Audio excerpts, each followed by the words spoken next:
Hello, good evening, and welcome to Monkeys with Fire. How are you tonight? Hope you're all well. Hope you're having a good start to your week. So then, tonight we are going to explore another TTRPG. What are we taking a look at this evening? We are going to unbox the Pathfinder Beginner Box from PAIZO Inc. I guess, yes, this is one of those big role-playing franchises that I'm sure most of you are very aware of. But this is the first time that I have actually taken a look at the TTRPG, so this is all brand new to me. I'm very much looking forward to it. So, with all of our roleplay streams, I always have this caveat that I am by no means a RPG expert. I played Dungeons and Dragons back when I was much younger. Then of course college and life got in the way. So I'm coming back to the role-playing scene and seeing how much it has changed and what is now on offer. So this video is very much from a beginner's point of view to see and rediscover all the wonderful games that are out there. But of course, joining me on my quest this evening will be Mystical Unicorn Painting. Are you ready, Manda?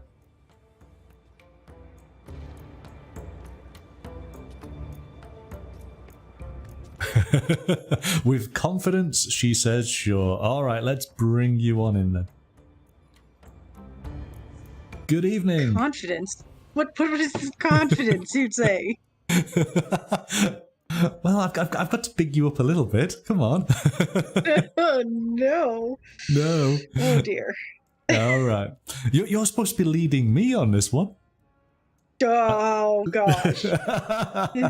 Thankfully, we have the box in front of us here, so we'll basically unbox it just like anybody who got themselves a copy would do so.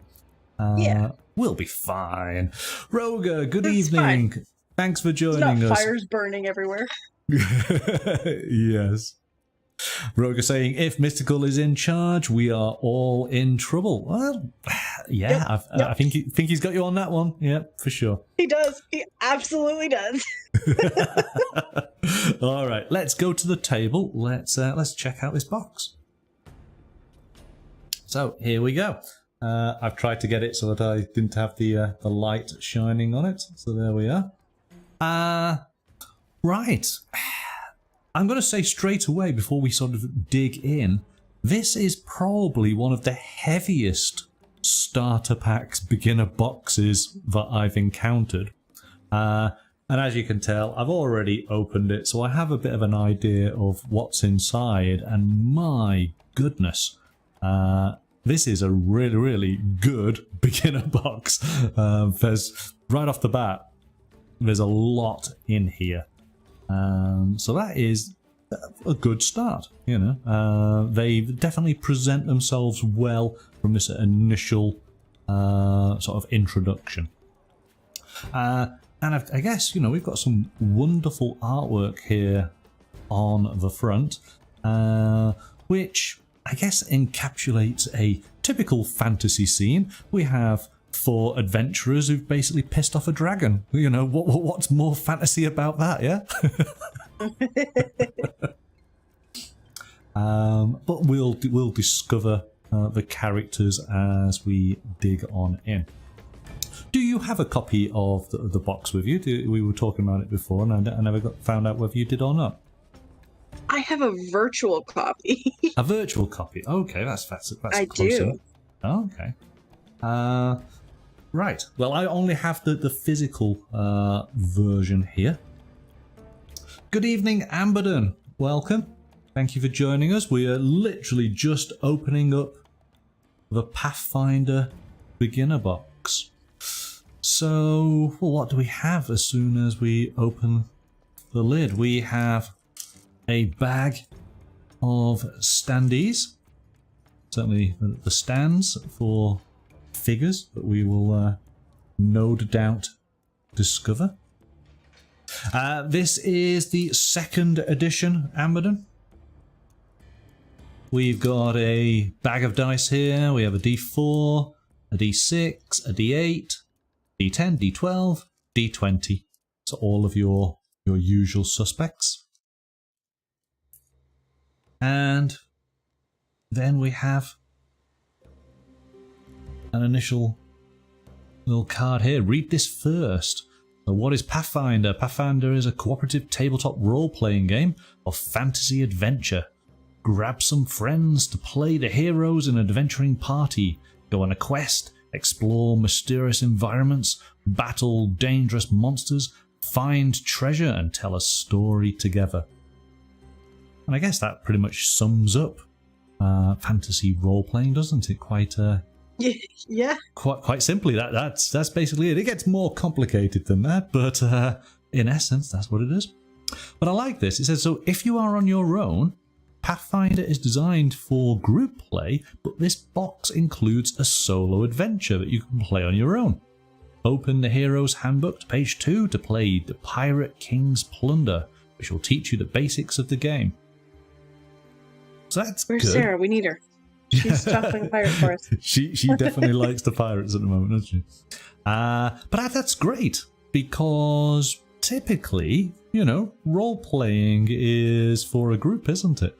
But they've already considered the fact of that, maybe you got this on Christmas Day, for example. Maybe you have no friends. But I wasn't going to go that line.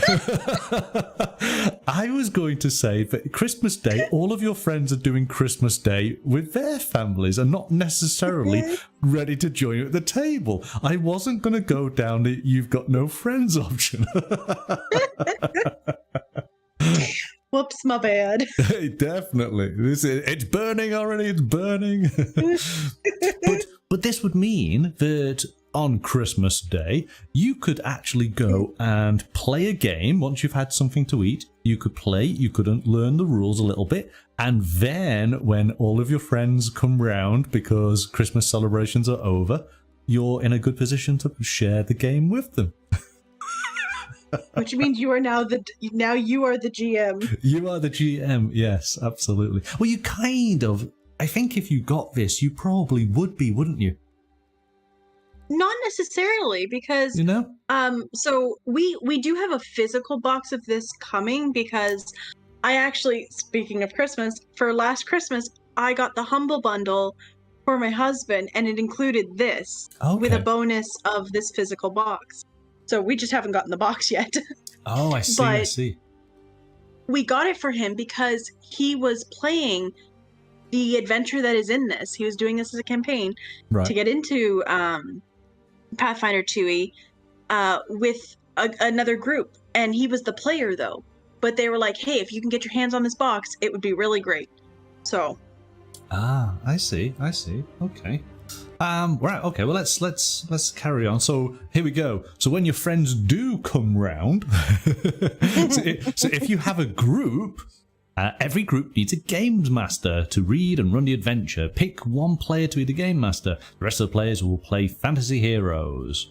So it gives us some options. If you want to start right away, grab one of the pre-generated character sheets. You could be the devout cleric Kyra, a powerful fighter. Oh gosh, you see, I should have practiced these names before I started. Valeros, yes, I got that. The sneaky road. There's no I. So it's Valeros, sure, is it not? But anyway, who am I to argue? Considering I mess up every single name I'm presented with. Here we go, this next one is really going to challenge me. Marisil?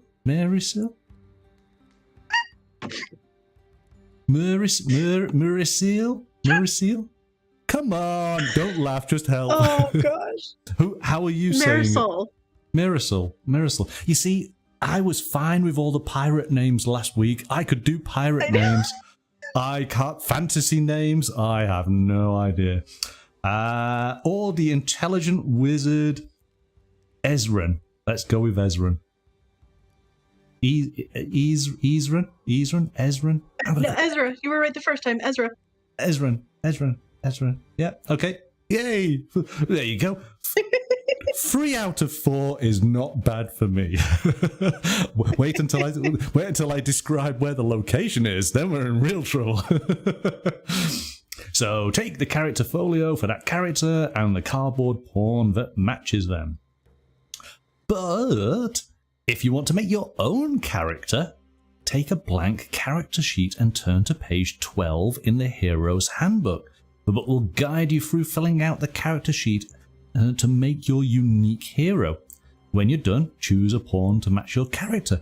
Now, I found out as a bit of a surprise, because again, in most starter sets that I've experienced, you don't have that option.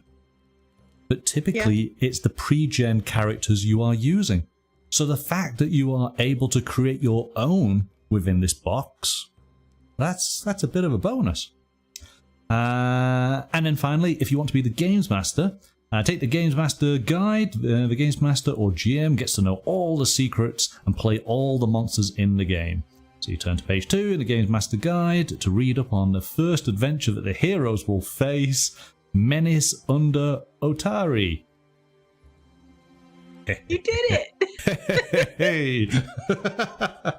So there we go. That didn't take much at all.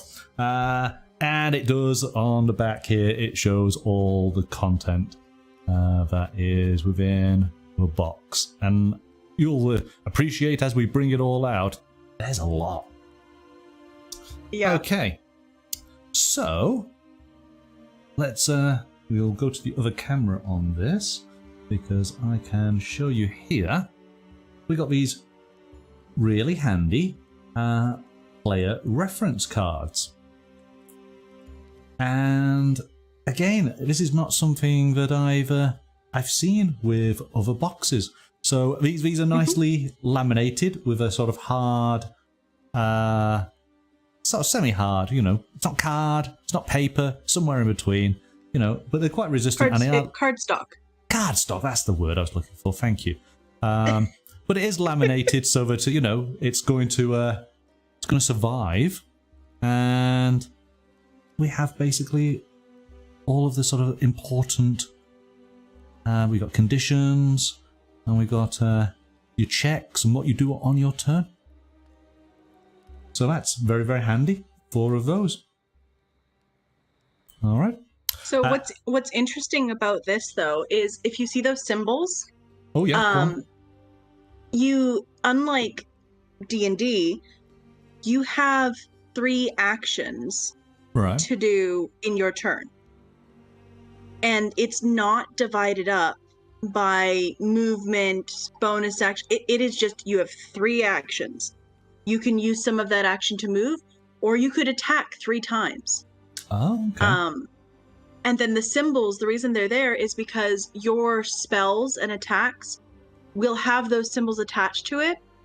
And so if it's 1 square, like 1 chevron with the little arrow, the little dot at the end, that is that's costs 1 action. Right. If it's got 2 chevrons with the dot, it's 2 actions. So you would have to spend 2 actions to cast that spell or do that specific task. Because it's more complicated. And it'll go up to 3. Right. It does. But the more actions you spend to perform a task, the more potent the task becomes. Okay. Could this be used in a sort of a lock-picking type analogy? Does that mean that are you able to spend more time on picking the lock? Does that make it easier to do so?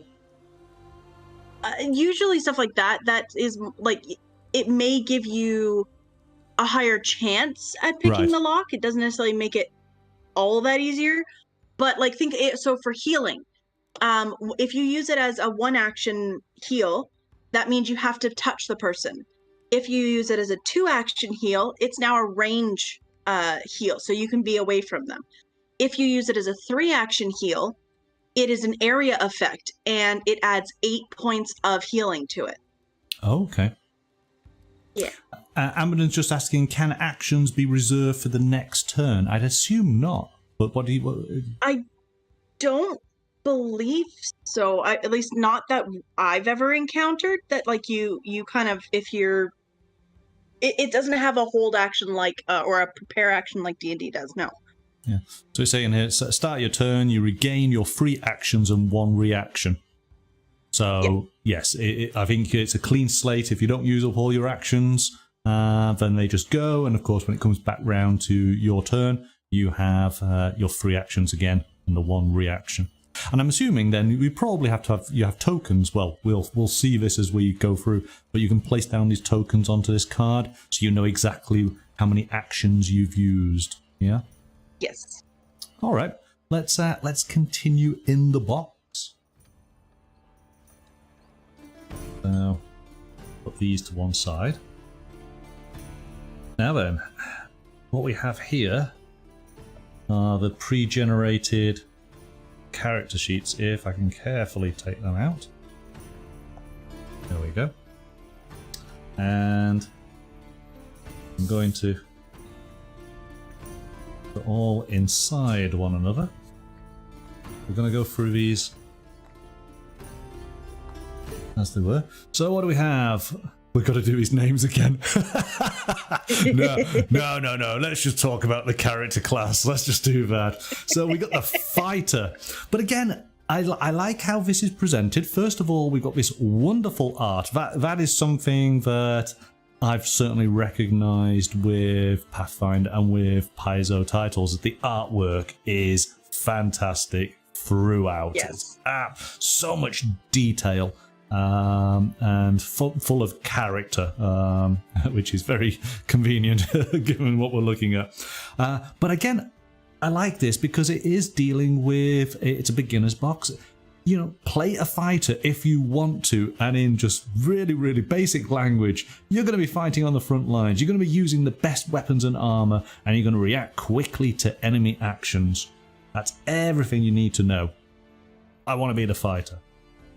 And we'll just do the quick summaries here. We got the rogue, so sneak up on foes to deal more damage, steal things without being seen, or excel at a variety of skills. We have the cleric, support and heal your allies with divine spells, know about religious writing and images, oppose and destroy evil undead creatures. Or finally, the wizard, cast spells to devastate foes and protect allies, know secrets about magic and ancient lore, and solve problems with your magic. So then, do I need to guess which character you would go for? I mean, you can. I'm sure you can guess. It's pretty easy. It's pretty easy by now, isn't it? I think I understand which characters you'd typically go for. I'm assuming you'd go for the rogue. Yes, the rogue is my go-to. Unless there's a druid, then I will be a druid. Oh, is the cleric not from the 4 we have here? Is that not too dissimilar to a druid? Oh no, I like being able to transform into creatures. Ah, okay. And Rogue is asking here, where's the ranger? Well, I mean, of course, this is the beginner's box, so we've just got, I suppose, the 4 main classes. Yeah, you've got here. your four generic. Hey, you can survive campaigns if you have these specific ones. Really. Yes. Yeah. I suppose, you know, the rogue would kind of fit in with your ranger, because it's a character in between these two, isn't it, really? It near enough says here, excel at a variety of skills, the jack of all trades type of character. Well, and you can also, you can have rogues that deal in range damage rather than close up as well, so. Right. So you could change it, give the rogue a bow and arrow. You're kind of near enough there, aren't you? And okay. if you didn't like the pre-mades, you can, like it said, you can make your own. It's just suggesting if you've never played before, try using these to get the feel of it. Yes, exactly. Yes. So let's take a look. Now, we've been looking through a lot of RPGs over the past months. I've got to admit, this looks like the most detailed and in-depth character sheet I've seen so far, given all the ones that we have seen. What do you think? Because you've accompanied me on this journey. Is this more detailed? There's more to go through than the other games we've looked at? Based off of the other games, absolutely. But this is more what I'm used to because I play D&D. So this is home to me. This is home. Okay. Can you sort of maybe give us a bit of an overview then? Can you guide us through and point out things that are important to us? Let me bring up the character sheet, and yes, I can. Excellent. Okay. It does actually, while you're doing that, it does go through here on the character sheet. It says here, character statistics and abilities and spells and equipment for playing the fighter. Take a reference card from the box. The actions counters can help you track your actions. Each portion of the character sheet has a letter code. You can find out more about what they mean below. So this is, again, it's really, really handy. You can see on the sheet the little yellow markers, and of course you can just refer to the guide here. It very much is laid out to help somebody who is brand new to the game, and that is to be applauded. Again, I've not seen this level of, I suppose I'm going to call it hand-holding. The guidance that this is providing a new player is really, really good. Oh, hand-holding's a bit harsh, isn't it? Well, I don't mean it in a negative way, because I think that if you are absolutely brand new, then you do need a helping hand. If you already played RPGs, I don't necessarily think a beginner box is what you would go for. You could pick up the player guide and the GM guide, and you'd just run with it, wouldn't you? I don't know. It depends on what you've played, because I don't think if you had never played Dungeons and Dragons and you've only played things like Kids on a Bike or Vaesen even, you might have a harder time with this because there's a lot more math. Okay. There's a lot more numbers. Whereas in a lot of the past ones, you're looking for a specific number on dice, right? Mm-hmm. So with Vaesen, you're only looking for sixes. There's no math to it. It's just you're looking for sixes. Whereas this one, you have to add. You're looking for a base number on your die, then you have to add your modifiers. You need to know how to get your modifiers, which it is the exact same math as D&D, so that's easy. Okay, well, with that being the case then, I'm getting feedback there. So guide us through then a little bit, because for somebody then who hasn't played D&D and then who hasn't played Pathfinder, what's the sort of the process then that they would need to know?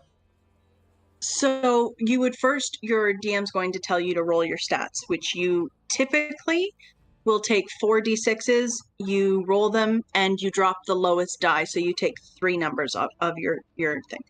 And then you can put them in your stats, your charisma, strength, dexterity, intellect, wisdom, however it fits that you want to do it. You'd obviously pick your... so if you're a fighter, you're going to pick strength for your highest one. Mm-hmm. Then you'll probably want your constitution to be your next one because that's where your hit points are going to come from. To get your modifiers, it's 10, or it's your modifier, subtract 10, divide by 2. Which in the handbook, it actually has a chart that has all the math already done for you, so it's not too bad. But that's how you get your base numbers. And all those numbers, that's going to go under your ability modifiers there, so section D on the sheet. All of those numbers are what you put in your skills. So where it says the second spacing, where it's dex and strength, that's all what it's based off. Those are where you put all those numbers. And then if you're proficient, you'll add your proficiency bonus based off of your race or your class. Okay. So these ability modifiers are all pluses, but where's the main numbers to start off with? So they have them. See, I don't use this sheet often, so give me a second to find it. See, we use a different sheet for this because I play 1E normally. Right. But just looking here, so these numbers represent your basic physical and mental capabilities. They're used to determine your statistics. That's the ability modifiers, but it doesn't actually have abilities. It doesn't. No, it doesn't, does it? No. Interesting. Yeah. But, well, because you normally don't need to refer to that number, so they may not have you put it on there. Right. Well, we'll be able to look, when we look through to see how a character is created, we'll get to see that step, won't we, in that case? Because, yes, we got the modifiers here. We have all of these skills, which, so like acrobatics, they're saying here this is a +5, which is 2 on dexterity, and what's the prof? Is that proficiency? Yeah. Yes. Okay. So that's going to be like if you're a rogue, you're going to be proficient in stealth. Yes. So you're going to get a bonus to that. It could be +2, +4, and it'll be based off of the rogue class. So these are the bonuses that your class gives you. I see how it works. Okay. But it can also be from your race as well. Right. It's not just limited to class. Just any number that goes in your proficiency is going to come from your class or your race. Okay. And so in this particular human warden, there's a +2 on the ability modifier for dexterity. That's where the 2 comes in. So your acrobatics is a +5 in effect, isn't it? Because the proficiency plus the dexterity. Okay, that's fair enough. Right. Yes, there's more to it, considerably more to it. So, in sort of comparison then to D&D, is this comparable at the same level of complexity as far as, let's just say, the mechanics, or is it more in depth, or is it slightly easier? So Pathfinder in general, was based off of 3.5 edition of D&D. Okay. So your mechanics and everything, think of this as it's D&D under another name, because it really is. There are different things, like the actions are different, and even that they're actually different from 1E to 2E. Okay. So that whole you have 3 actions thing is completely different from 1E. But it is very much like D&D with how it's set up, how it works, and everything like that. Right. So somebody who has played D&D, as you rightly said, then this is familiar territory, yeah? Yes, you would be very much at home in this. Right. Okay. All right.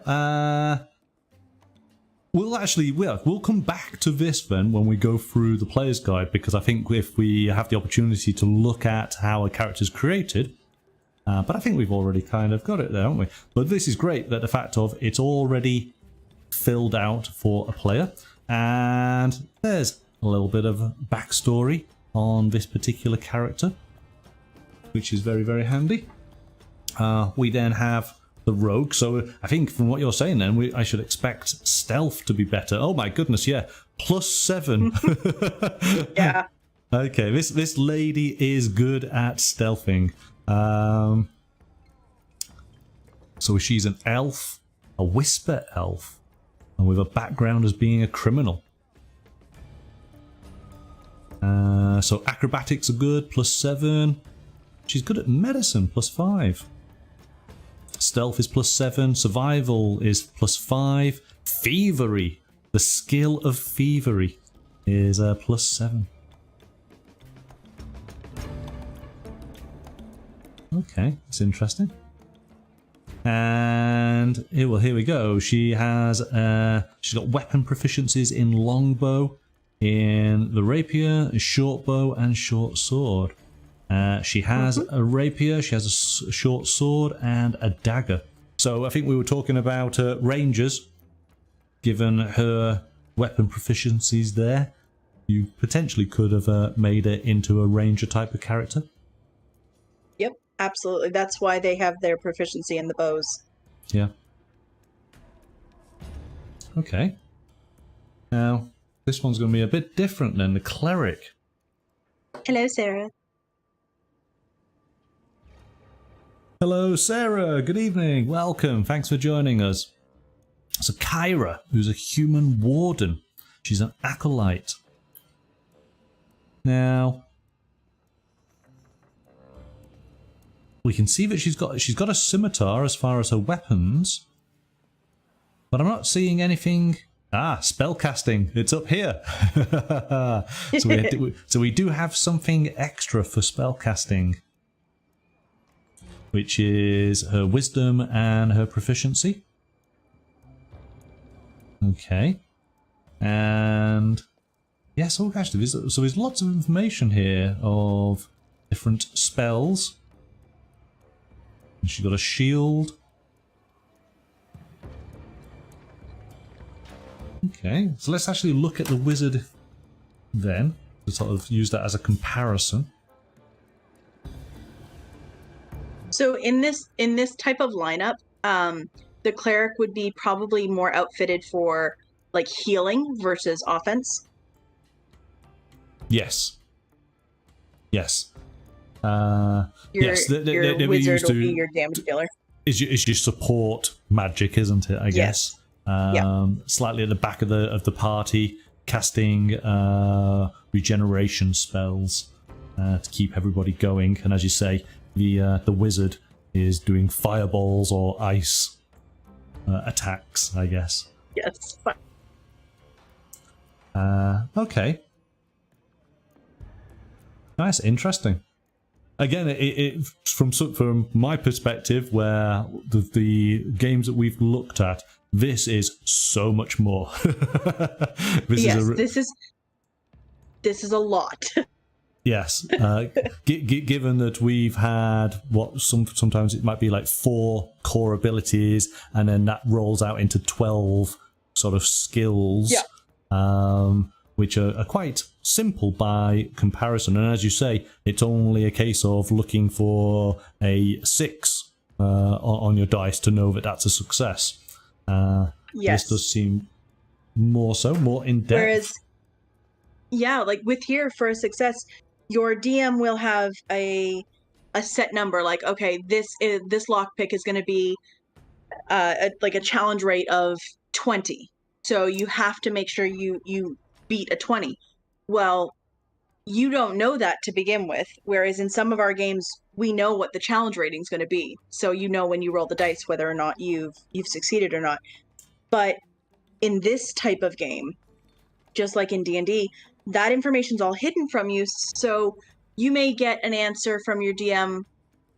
Let's say you're not trying to pick a lock, but you're trying to check if a door was locked or trapped. The DM might come back and say with you, you don't seem to find any locks on it. So the answer could be that you didn't roll high enough, or it could be that there actually isn't any lock on it. So It gets really, really scary with the wording. Okay. So you could do that test again until you got a better roll and then a clear answer from the GM, yeah? Yep. But I suppose... If your GM is like to give you clear answers, that might be the clearest you get. Okay. Because I suppose it's only as good as the knowledge or experience and skill of the player character, isn't it? Because if they say that there is no traps on this, it's only as good as they know, no matter how high they might roll. Yeah, okay. That's fun. That's fun. Right, so what do we have here? We have, first of all, this is the Heroes Handbook. And there's, what's this, 73 pages worth in here. And again, just looking at the sort of design, it's all very nicely laid out. It's very clear. print is lovely. Colours all pop. And again, artwork is beautiful throughout. And it's very varied. And there's a piece of art typically on every double page. There's no massive blocks of text that is not broken up by some piece of art. So let's work our way through. So here we go. It does actually say on the inside page here, character creation summary. So page 12. And it goes through the steps. So create a concept, start building ability modifiers, select an ancestry, pick a background, choose a class, buy equipment, and then finish your hero by calculating statistics for everything you've chosen through the rest of the process. So that would be your skills, your perception, your saving throws, your defenses on weapons and attacks. All right, well, we'll get to that in due course, won't we? So this is the solo play, the Pirate King's Plunder. We won't focus in on this too much because we don't want to ruin somebody's experience. But it's very much, I suppose, a choose your own adventure style format. Where it's giving you narrative, but it is getting you to use the character and use the mechanics of the game, and then ultimately giving you a choice to determine which section of the adventure you're going to read next. So you're practicing your roles and looking at your character sheet within this sort of solo adventure. I think that's a good way to introduce somebody. What do you think? Yeah, it's really good of getting into an adventure without overwhelming them. Yeah. Whether you are a DM and you're new to this, because like you said, maybe you got it as a gift and you've never done this, but because you had it, you are now the designated DM. But it doesn't overload you with too much information of, hey, you've got to know how to do this, you've got to know how to do that. You can just kind of jump in and follow along. And it's like, okay, I can do this.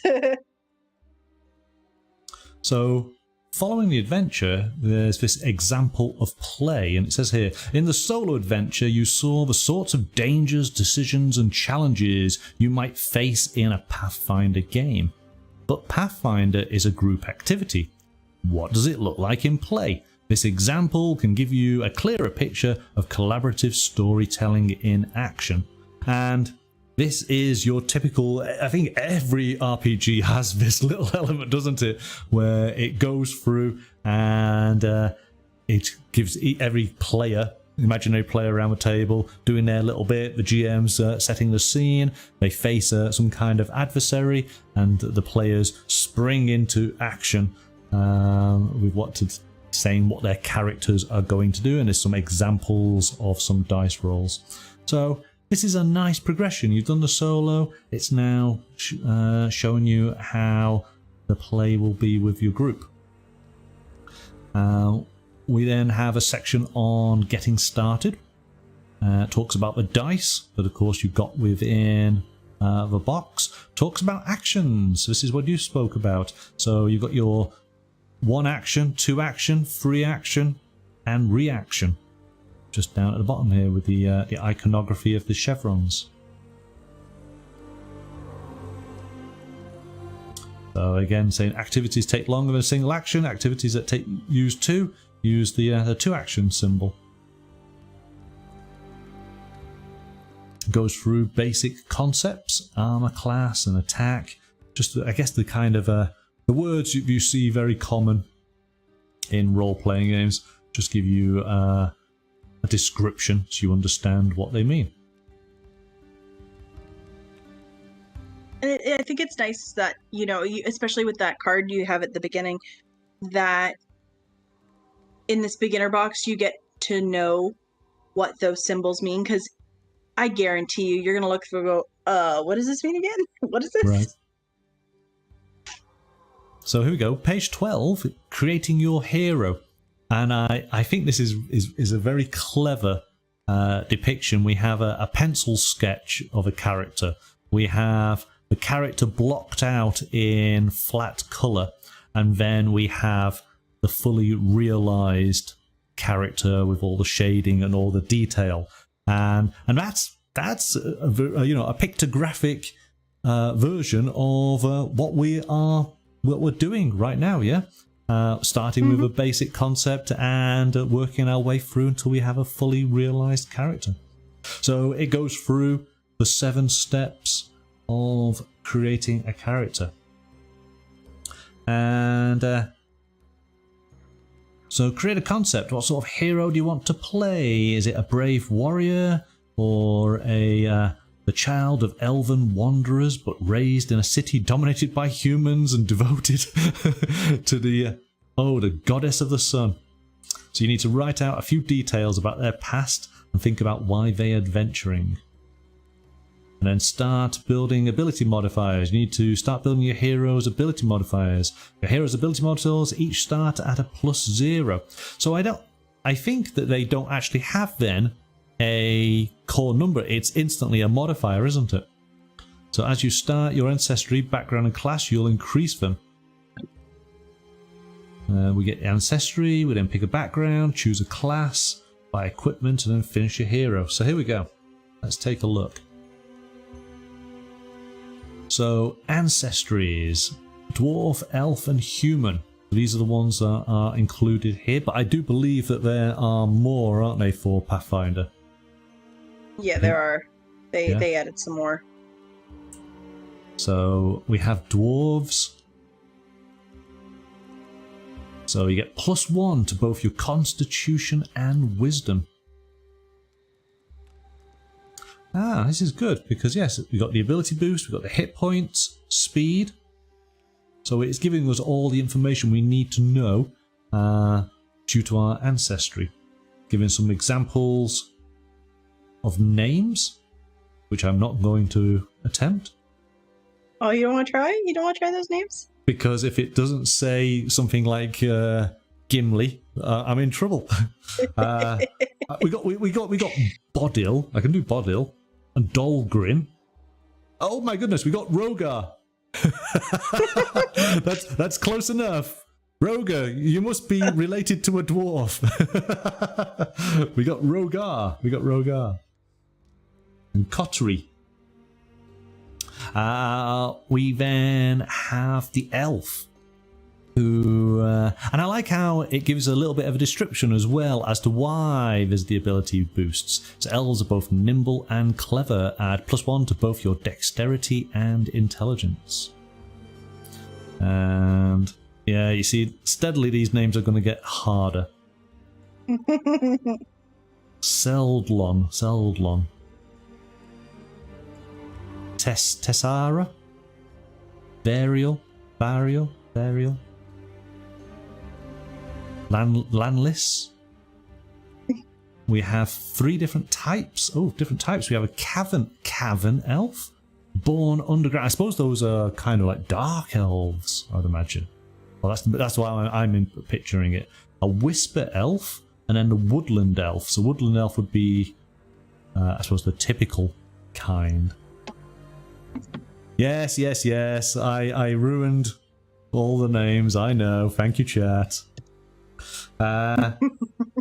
So in fact, actually, yes, here we go. So we got 3 different types of dwarves. We got the Death Warden dwarf, the Forge dwarf, and the Rock dwarf. Of course, chat, you should be deciding which of these character ancestries you are most interested in. We'll do a quick poll at the end of this. Humans. So humans are flexible with individuals exhibiting any of a wide variety of aptitudes. So in the ability modifiers, add +1 to 2 different ability modifiers of your choice. So the human character is the most flexible there. And that tends to be the norm for games like this because nobody wants to play a human, so humans tend to get little bonuses. Right. But I suppose I suppose because it's our frame of reference, isn't it? That the human character effectively would be 0, because then we would say, okay, well, an elf is more intelligent than a human, so give them +1. A dwarf is sturdier than a human, give them +1 in their strength. Yeah. So human typically is 0. But then we've got to have humans that I suppose just excel in certain areas, and that gives this sort of bonuses, I suppose.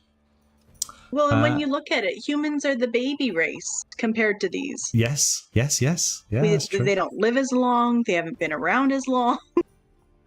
They're not as durable. Yeah, no, that's very true. Here we go.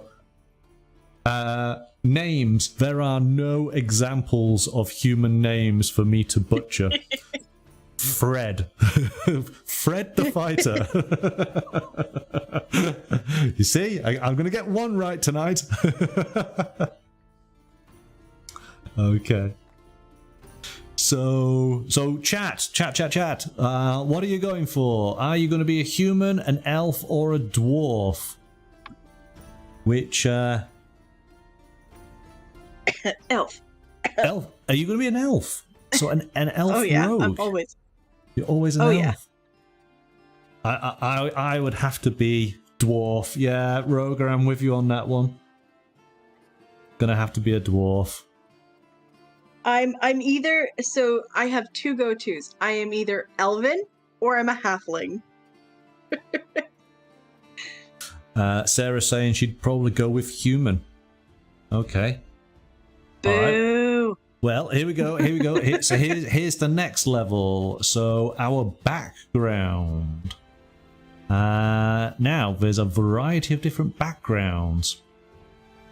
And again, this is great. We've got these little markers all the way through all these descriptions that basically tell us where we add pluses or minuses to our character sheet. Really, really handy. This is actually a really great guide. I take it back. I've changed my mind. I think that regardless of your skill level, this is a great set to have just to guide you through the process. So even if you are experienced, I think there's a lot of value here in this box.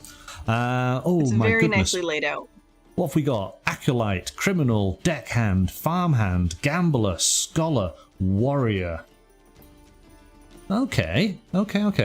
So we've not got that too many there. Just going off the title, chat. What would you be?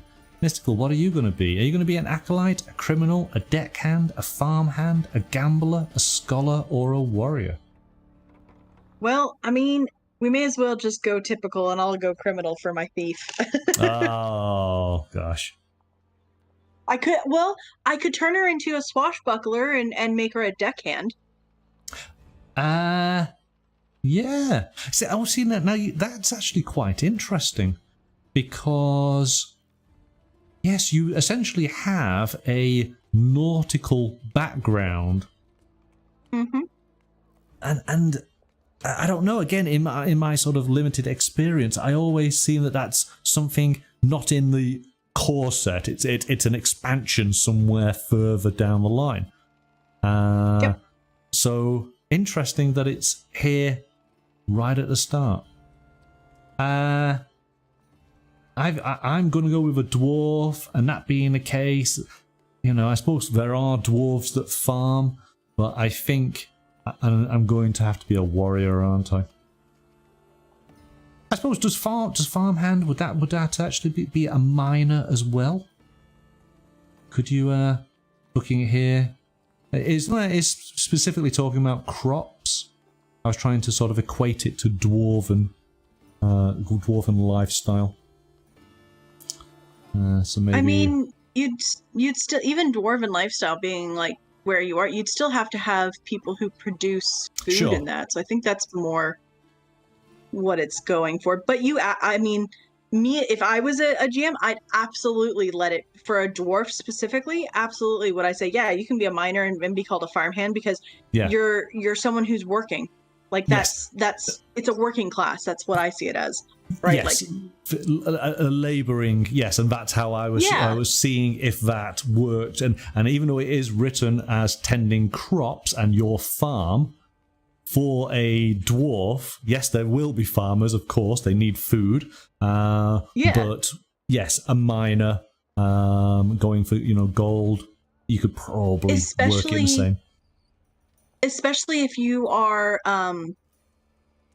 what did they call them? A rock dwarf or whatever. Like the ones that, you'd probably spend more time underground or in tunnels and that. So maybe you don't have farmland and that. So you would be, your farming would be the mining.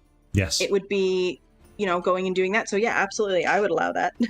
Okay. Oh, there we go. See, the GM said it was okay, so we're going to go with it. But anyway, we'll go with a warrior. We'll make it easy. So we'll go with that. What about you guys in chat? Did you have a preference? What did you want to go for? Then we do have our classes, don't we? We have the cleric, which again gives us lots of details that we need to put into our character sheet. We have cleric spells. Oh, wow. Okay. Yes. Disrupt undead. You lance one undead creature within 30 feet with positive energy. Or... What? Oh, no, with the fact that it says, like, with positive energy, it's just, all I can see is like a cleric hyping up this undead creature. You're beautiful. You're wonderful. You were great in life, and you're awesome in undead. Yes, I like it. Oh, I can see the party. Stop making it better. We've got what else? We got. We've got healing. So we did, and yes, we got different levels of heal. So as you described. There we go. See. Yes. We have command. So these first level spells require 2 actions to actually cast.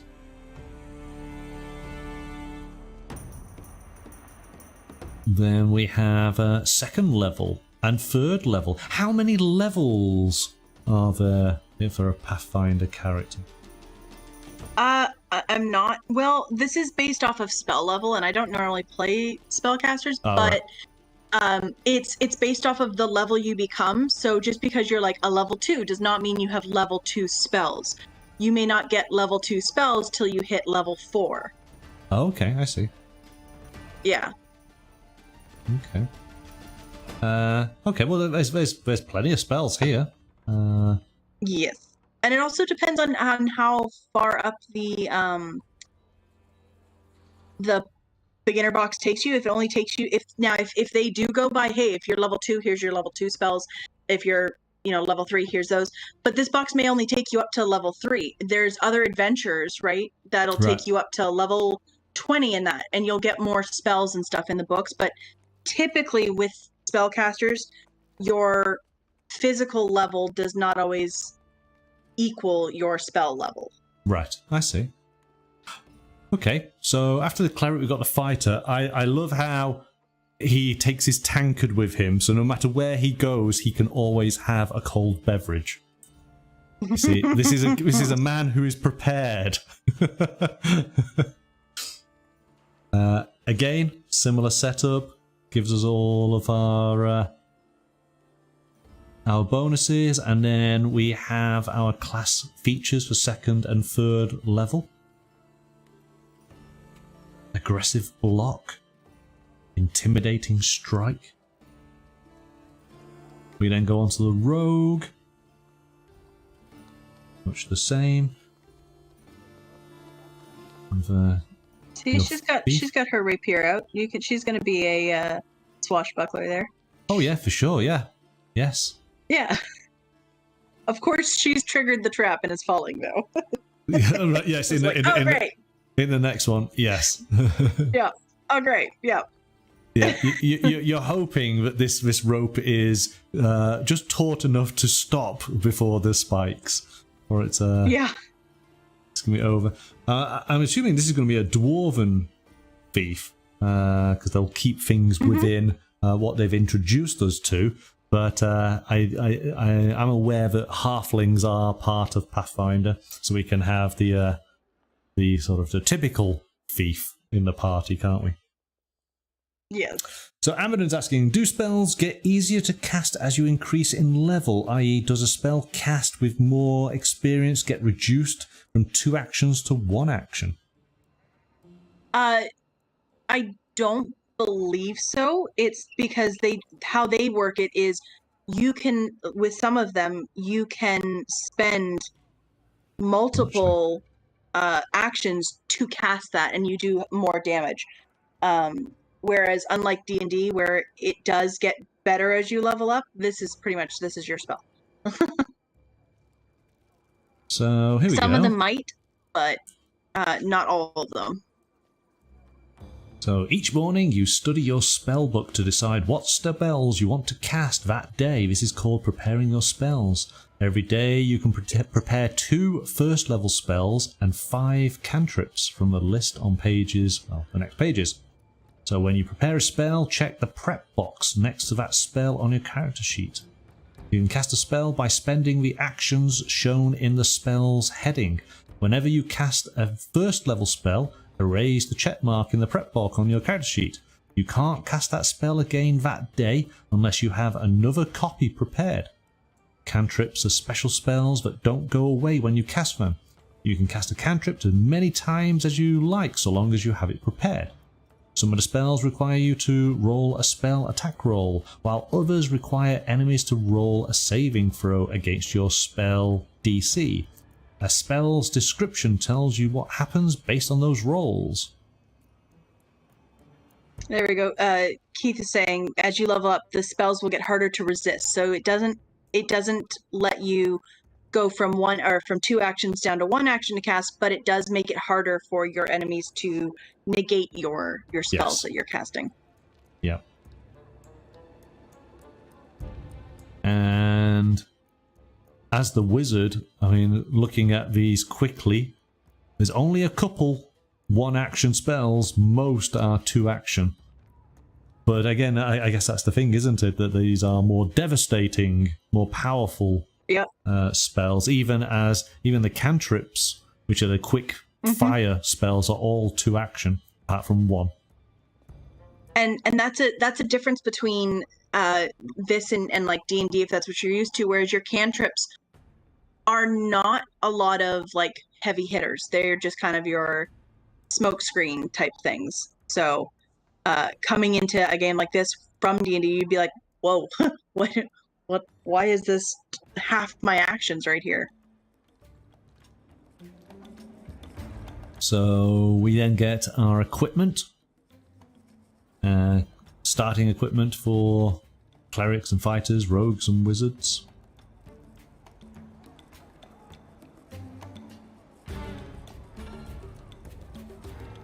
And it's going into details then on different kinds of armor. Shields, giving us lots of stats up at the top here. Going into weapons. We got a variety of melee weapons, ranged weapons. We can have a crossbow or a hand crossbow, longbow and shortbow. So we got presented with these different characters, but straight away we want to break it and we want to make a ranger. So I want to have that longbow and a hand crossbow. Well, but depending on, and that's the thing, you can go ahead and buy what you want, but if you're not proficient with it, you're going to take negatives. That's true. That is true. Oh, so you have to be careful. All right, hang on. I see you're ruining my plan. So let's see. Does initial proficiencies at first level you gain the listed proficiency ranks in the following statistics? Does it tell us?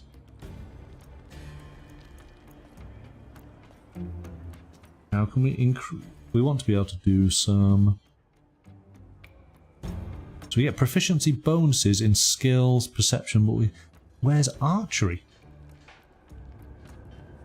So it wouldn't. You're not looking for the archery as a skill. You're looking for whether or not you have the weapon proficiency.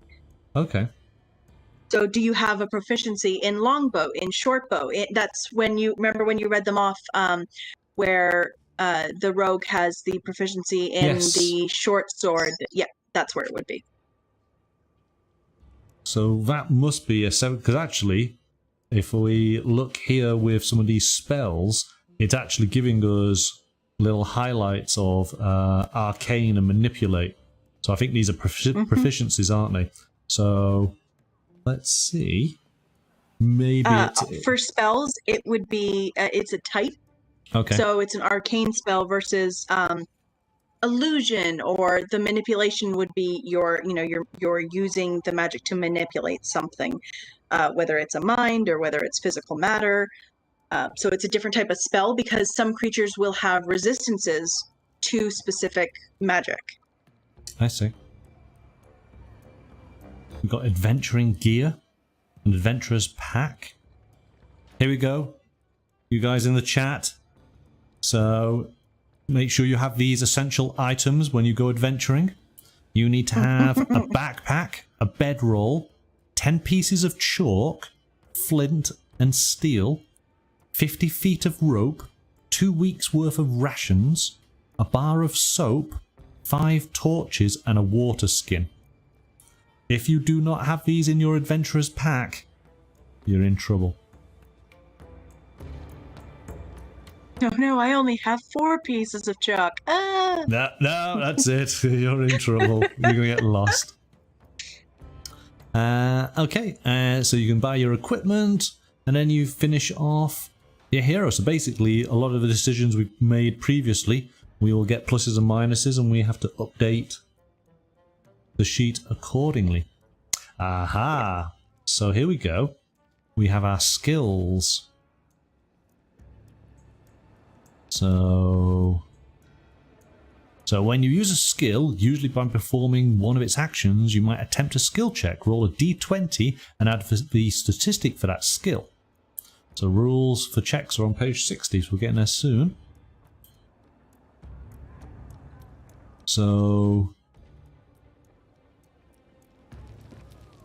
we do have here skills and actions. So acrobatics, untrained actions, and then trained actions. So where I'm trying to find, I want to find archery, don't I?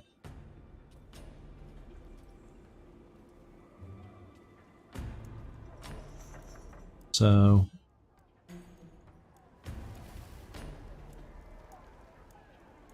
we have all the different skills: athletics, grapple,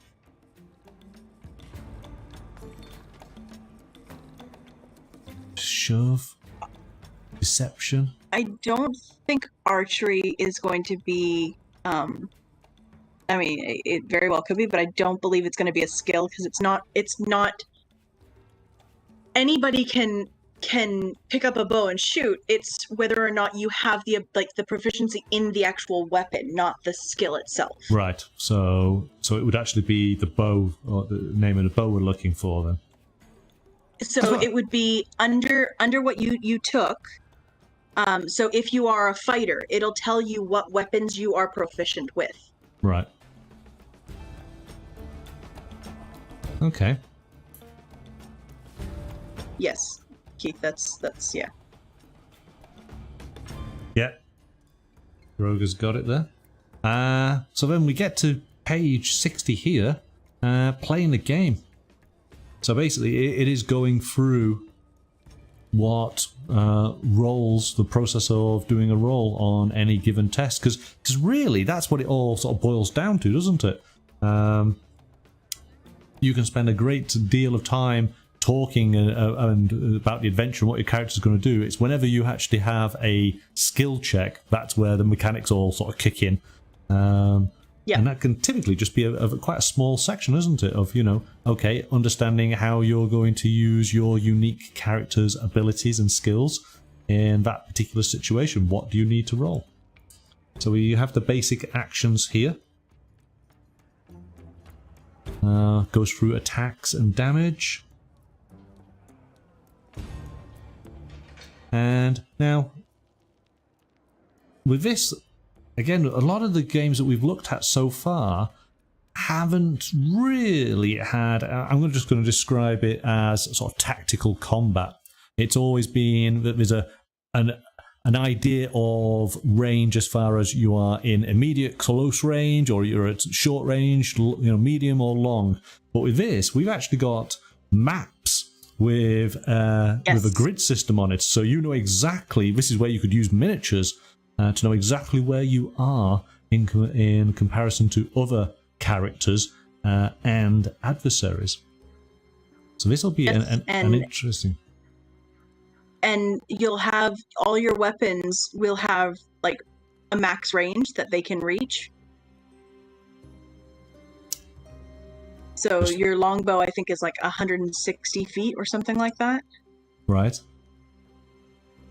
I want to say the short bow is 120 or 140. So it's still a good distance. But I know in D&D, they'll have 2 ranges on them. And if you are within the short range of it, you take no penalties. But if you're going to the long range, you'll take a negative. Right. Because you have to, there's more to it. You have to actually properly aim. You have to draw back further. It's more strength that you're dealing with. And okay. It comes, finally, here we go, leveling up. So once you reach 1000 XP, you gain a level. To increase your level by 1. And obviously take away the XP. So then flip back to your class entry to learn all the benefits you've gained from leveling up. So beyond 3rd level, this box provides all the rules you need to play Pathfinder up to the 3rd level, but the game doesn't stop there. As you've been exploring your Hero and Beginner's box, we've built a character that is 100% compatible with the complete Pathfinder game. You can grab a Pathfinder core rulebook and keep playing. See what your hero looks like at their full potential all the way up to the 20th level. Or try out different ancestries like gnomes and goblins, classes like barbarian and sorcerer, and all sorts of new spells and treasures. A whole world of adventure awaits. So there we go. We go up to the 3rd level. And 20th seems to be the top. And then on the back, we have a quick rules reference. All right. But it doesn't stop there. Because, so we do have, we got a fair number of blank character sheets here. So we can make up our own characters. So that's nice and handy. And then we have the Games Master's Guide. Again, wonderful artwork. To start with. Now, we're going to sort of stop at a certain point on this because we do not want to ruin the adventure that is within. But this is, of course, now explaining everything to that player who has been nominated now because they read too much. And they are now the Games Master. And I just want to make sure that I'm not going to be going over. I actually am going over stuff here. So this is the adventure. Let's skip all past this. But as we've already come to appreciate, yeah, there we go. Everything's very, very nicely laid out, nice and clear, easy to read. We're going to move past this page because we don't like that. Yeah, there's a bit too much of that going on in this game already that I've noticed. Yeah. We don't even talk about it, you see. No. So, again, this guide is very, very good for new game masters, explaining, well, what is the role of the game master? How are they going to run their adventure with their friends? And giving advice to new game masters, which is very good. Tells us a little bit about the experience points.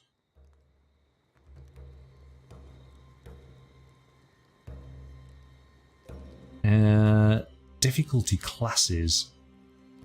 So this is the DC, isn't it, of it all? Yes. So here we go. So, and I've got to sort of twist my brain round on this. So incredibly easy is an adjustment of -10. Very easy is -5. Easy is -2. So you're kind of coming. So you come to a halfway point, don't you? Because then it's +2 for hard, +5 for very hard, and +10 for incredibly hard. Yeah. So. Okay, so it's a case of you're always rolling your dice, but it should get to a point where your dice roll, if it's incredibly easy, you just should never fail on your dice roll, should you? Well, that's where things like this get tricky, because a lot of the rules are, if you roll a 1, you fail. That is just, it is a fail. It's just where you trip up when you're walking. Yes. So even when you have that, it's like, oh, I shouldn't fail. Well, you still got to roll the dice, because if you roll a 1, you failed. Yeah. This is where this game's going to cause problems for me, isn't it? Yes. For those of us who are challenged by dice, we're in trouble. See, and what's really fun is sometimes there are rolls that you want to roll under a specific number, and then there's some where you want to roll over a specific number. And you'd think that when you tend to roll low, you'd be great for rolling under those numbers that you want to be and having those successes. But that'll be the time that you roll high. Yeah. So. Okay, so it goes on then to about building adventures. And I think this is great. Talking about how to build your story and your locations, drawing your map. We've done a little bit of that recently. Some tips on map drawing. So I should pay attention to this. So here you go. Use wide corridors. Remember that combat in Pathfinder is based on a 5-foot squares. If you fill your dungeon with 5-foot wide hallways, you might end up with combats in which some of the heroes or monsters can't actually get into a fight. Yes. Okay. Don't make a maze. Avoid the temptation to make your map into a maze.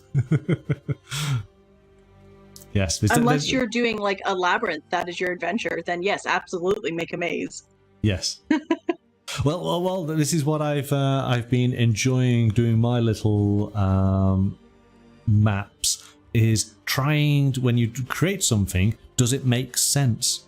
Because just because it might look like a good idea, would somebody actually, if it's a house, would these things be in those locations? You know, you got to think as if real people actually built it or living within it. Yeah. Not just because it kind of looks good, or you just had an idea of, hey, let's just put that there. You do need to make things to make sense, because I think ultimately players would instantly, it would take them out of the immersive nature of the game if it just didn't quite sit right with them. Well, here's what happens if you just put like random things in places just because you weren't thinking. You create traumatized players, because your players go, wait, why is this here? Why is this like this? What is wrong? What's going on? So you create a lot of suspicion. Right, okay. Okay, that's interesting. Constantly paranoid players, I like it. Oh yeah.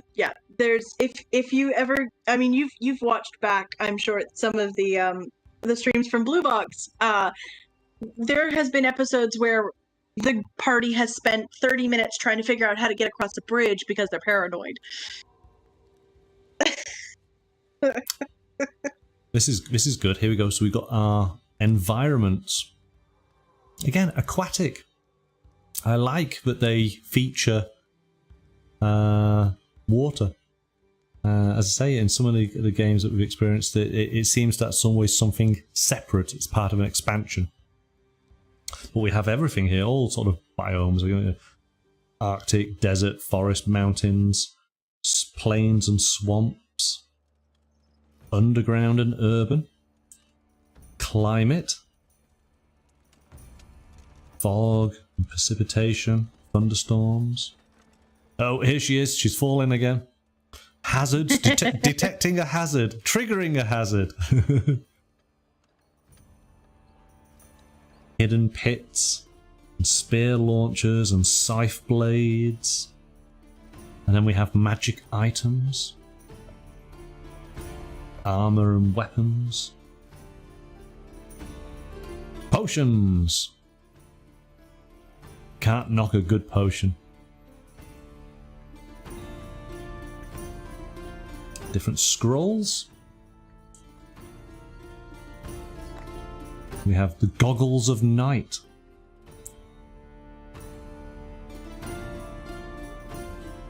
These are always good fun to go through. Creatures.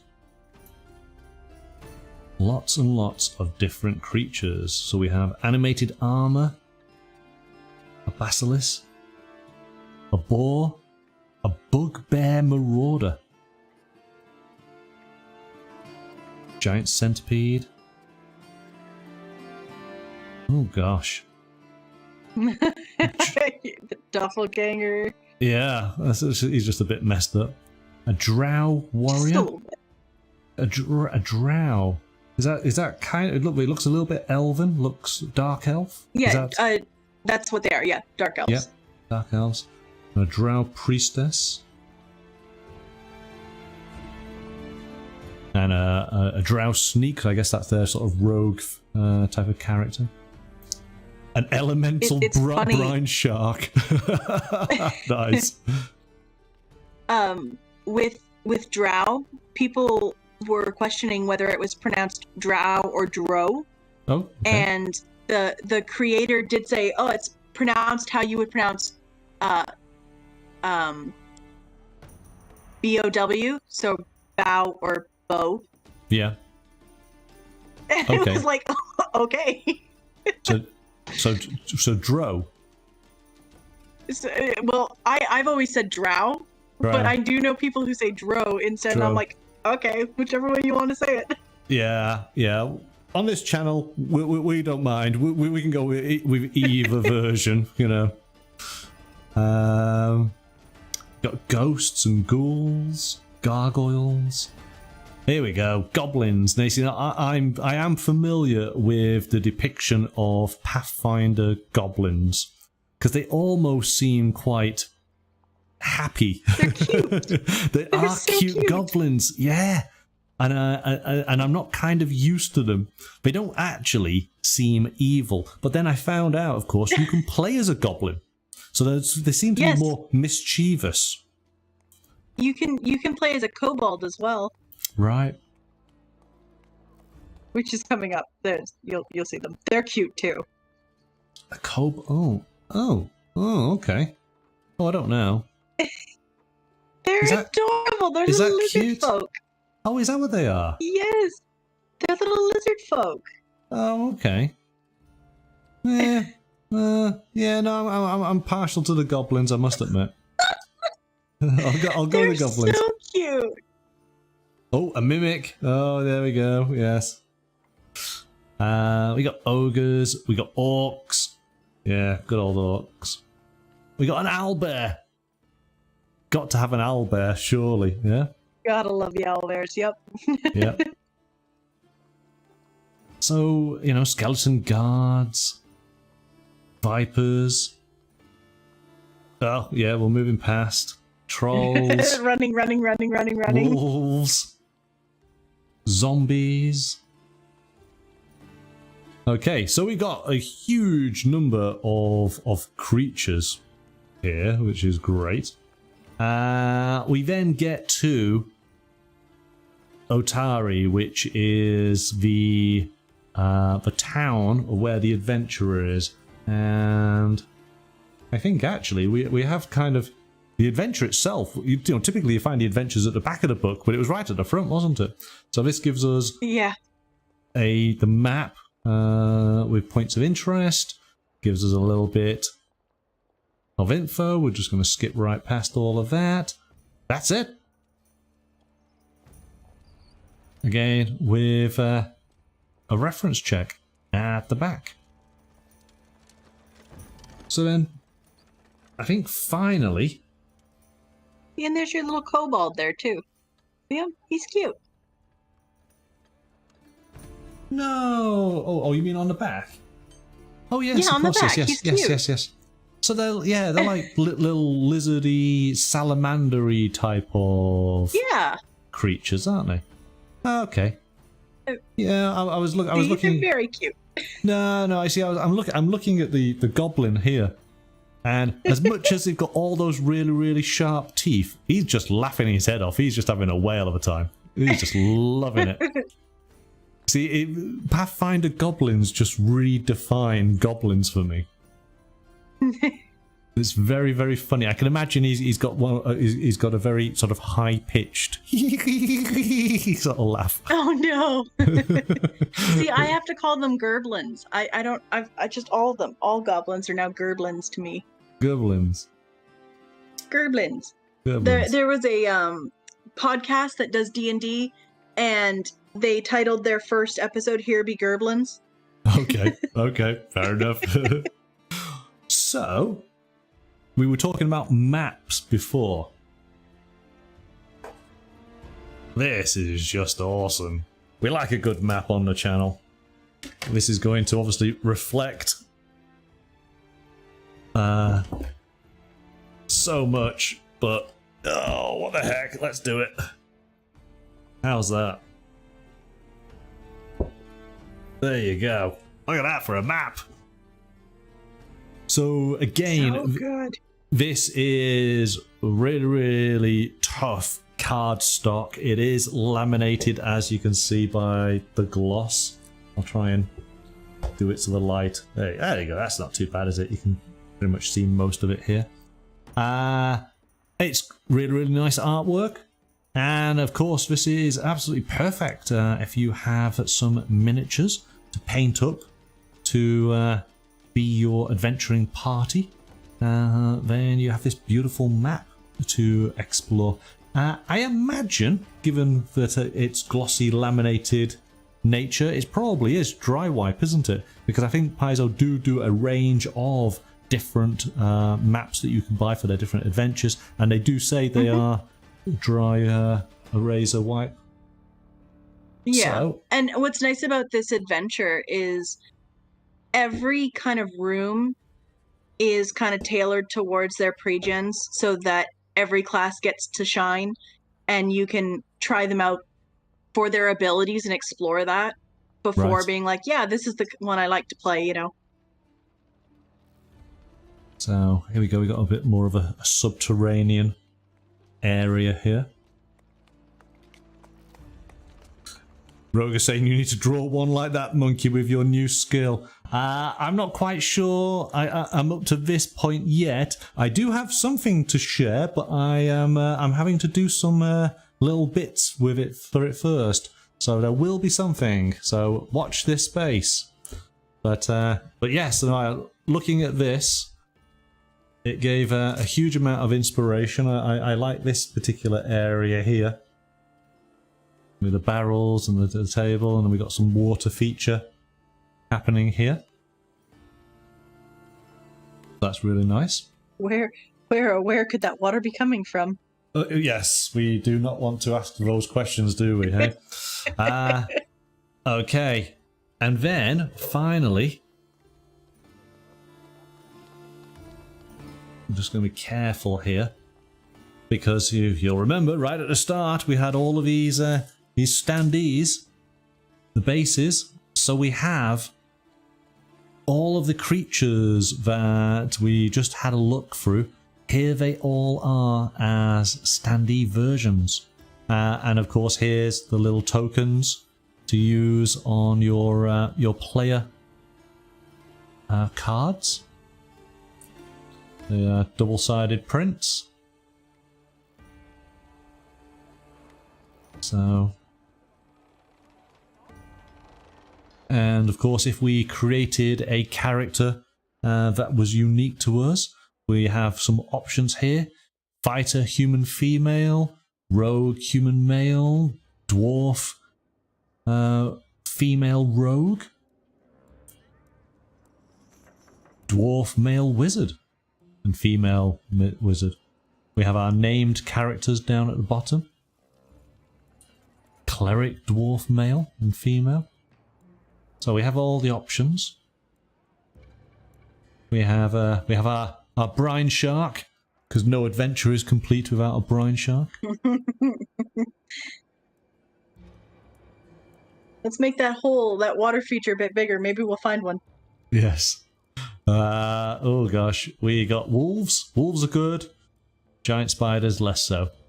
And then we have a whole variety of orcs and skeleton guards up at the top.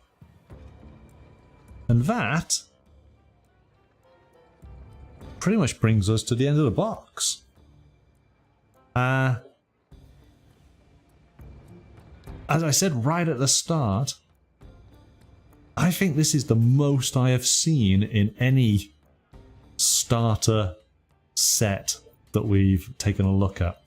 I think value for money as an introduction, and the way that it does guide somebody through, I think is very, very impressive. And I think part of it is also, this is really the first TTRPG that we have looked at where it's not necessarily going to be theater of the mind. Yes. You know, your typical thing is to have miniatures and stuff like that. So if you got this box without that, I would personally be like, well, it's kind of lacking if it's, you know, since this game is based around using miniatures or virtual tabletop, you know, things like Hero Forge and stuff like that. So yes, no, actually that is the biggest difference, isn't it, with this game compared to the others that we've looked at, is that this is miniatures and maps and, you know, actually having things set out up on a table, whereas all of the others have been in your mind. It's been the more as you say, the theatre of the mind role playing. So that is the core difference on this. So what it includes does provide you everything you need to get started, for sure, and then some. Yes. You know, a great introduction. To which then, of course, they encourage you to get the Heroes guidebook and the Games Master book.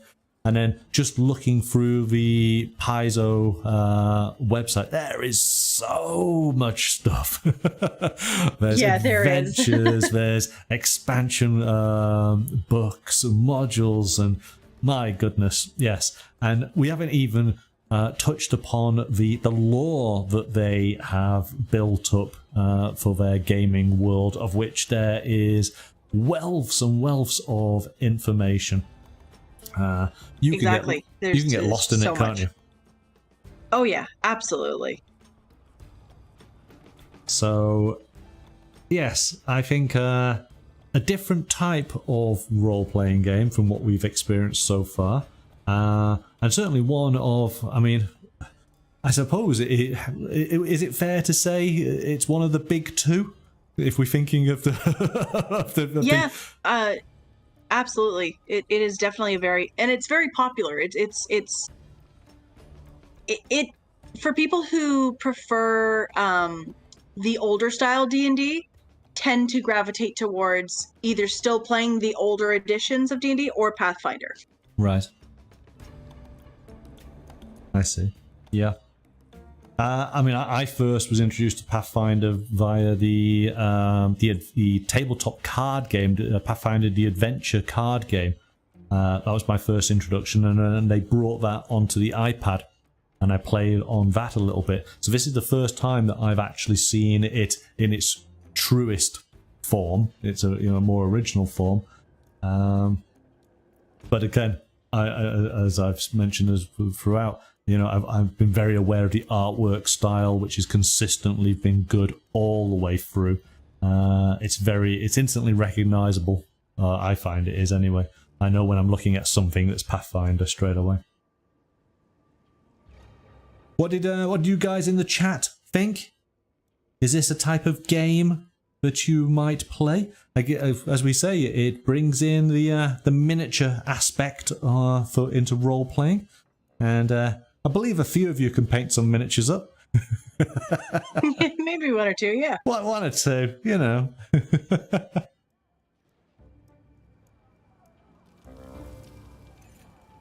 So what we will be doing in a future week is we will look at I suppose the opposite to this, which of course is Starfinder, the sci-fi version of the game.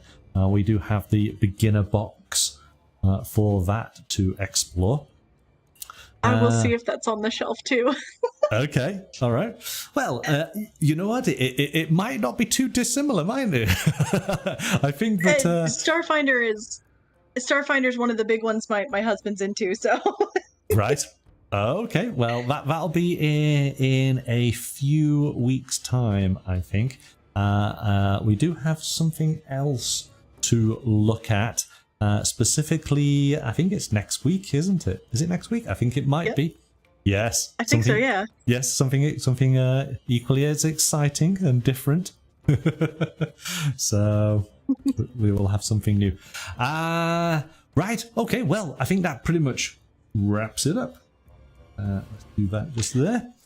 Thank you so much for joining me tonight. I believe you are going to join us on Thursday for lots of silliness. Hear that, Sarah? We get to cause chaos on Thursday. Yes. This is chat. This is going to be like herding cats. Okay, there's going to be lots of silliness happening, and I'm just going to try and wrangle some sense of order, but it's certainly not going to happen. I know that already. Thank you so much, Banda. Look forward to seeing you on Thursday then. Yes, thank you for having me. See you Thursday. Bye-bye. Bye now. So our thanks to Mystical for joining us tonight, taking a look at the Pathfinder Beginner Box from PAIZO. I hope you guys enjoyed that. Certainly there's a lot for me to go and read up on, but I'm going to be excited to play the game. And as I say, in a few weeks' time, we will take a look at Starfinder as well. We do have gaming on Thursday evening. As I say, it's going to be very silly. So if you want some silly gaming fun, come and join us from 7 o'clock for that. But until next time, bye for now.